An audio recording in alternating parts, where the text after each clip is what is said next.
Hello everyone and welcome to this video. Today friends, I will show you how to cancel ExitLag subscription. Log in your account guys, the first step, and click the profile icon and go to my account and then go to this section, plan management. If you have a subscription or have a premium subscription, you see cancel subscription from here. If you don't, this option for your account, you have two options from here. You have the contact support, write the contact chat, click chat now, and write your cancellation option. For example, choose language. This is just a bot, not human.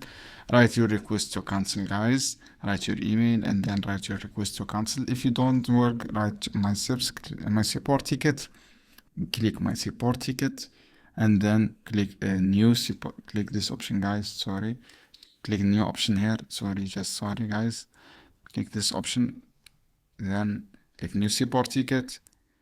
So guys, from here click account or for example billing, request on billing, it's subject from here, cancel my subscription guys, as you can see here, and write billing info and request, write this high or medium priority, write your all object from here, and then write your submit ticket. This is how you can do guys. I hope this video helpful for you. Then don't forget to keep like and give share this video for more content.